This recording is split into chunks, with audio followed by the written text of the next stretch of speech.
ఏకాదశి పర్వదినాన దానికి ఒక శ్లోకం చెప్పారు.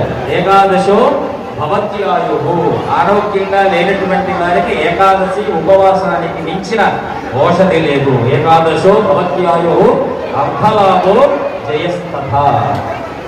ధనం కావలసినటువంటి వారికి తప్పక ధనాన్ని అందించేటువంటి మహావ్రతం ఏకాదశి. జయం. ఇప్పుడు మనం డబ్బు లేకపోయినా ఆరోగ్యం లేకపోయినా ప్రతి ఒక్కరూ కోరుకునేటువంటి కామన్ ఫ్యాక్టర్ ఏదైనా ఉంది అంటే అది జయం. జయం లేకపోతే డబ్బు లేకపోయినా బతకచ్చు. కానీ శ్రీరామచంద్రమూర్తి డబ్బు కోసం యుద్ధం చేయలేదు, జయం కోసం చేశారు, ధర్మజయం కోసం చేశారు. అప్పుడు అర్థలాభో జయస్తథ. కాబట్టి మన దేహంలో ఏకాదశి అనేటువంటి నాడి ఎక్కడ ఉంటుంది అంటే వెనక పృష్ఠభాగంలో ఉంటుంది. ఇవన్నీ కూడా అందుకే పాండురంగ స్వామి వారిని చూస్తే నడుములు పట్టుకొని కనిపిస్తూ ఉంటాడు ఆయన. అర్థం ఏమిటి అంటే నీ దేహంలో నేను ఉన్నటువంటి స్థానం ఘటిస్థానం. వెంకటేశ్వరుడికి ఉన్నటువంటి తేడా ఏమిటి అని చూసారా? వెంకటేశ్వరుడు ఒక చేతితో అభయం ఇచ్చి నేను భయాన్ని కలగజేస్తా, అభయాన్ని కలగజేస్తా అని వెంకటేశ్వరుడు చెప్తే నేను ధర్మాన్ని మాత్రమే కాపాడుతా అని పాండురంగ స్వామి వారు రుక్మిణి సమేతుడై నా పాదాన్ని ఆశ్రయించిన వాడికి ఐశ్వర్యాన్ని, ధర్మాన్ని వికరించినటువంటి వారికి ప్రాణాపహారాన్ని కలగజేస్తారు.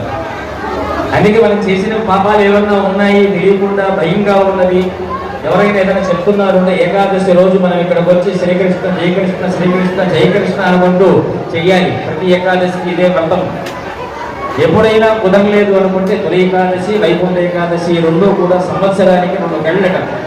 ఈ 2 రోజులు మనం శ్రద్ధగా పరమాత్మను, కృష్ణ పరమాత్మను ఆరాధించినట్టయితే తప్పక అందులో సందేహం లేదు ఉపవసించాలి. ఎందుకు అంటే ఆ రోజు ఆహారంతో పని లేదు, ఆ రోజులోనే మనకు ఆహారం ఉన్నది, ఉపవాసంతోనే మనకు పుష్టి వస్తుంది.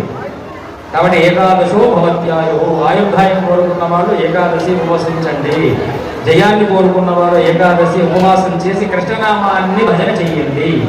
ఇక జయాన్నితో పాటు ధనాన్ని కూడా కోరుకొని పిల్లలకు విద్య కావలసినటువంటి వారు ఏకాదశి వ్రతాన్ని ఈ రోజు నుంచి పిల్లలకు కూడా అలవాటు చేయించండి. వాళ్ళకి ఏదో కొద్దిపాటి ఆహారం అన్నం తినకుండా ఉండలేనటువంటి మానసిక వైకల్యం కలిగిన అటువంటి పర్వదినంలో అత్యుత్కృష్టమైనటువంటి జగన్నాథ మాసంలో తొలి ఏకాదశి పర్వదినాన 2-3 రోజుల్లో మనకు దక్షిణాయనం ప్రారంభం, వైకుంఠ ఏకాదశి కొన్ని రోజులకు ఉత్తరాయణం ప్రారంభం, తొలి ఏకాదశి అయిపోయిన 2-3 రోజుల్లో దక్షిణాయనం ప్రారంభం.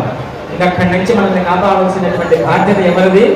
జై పాండురంగ విఠల విఠల పాండురంగ పాండురంగ విఠల విఠల విఠల పాండురంగ పాండురంగ విఠల.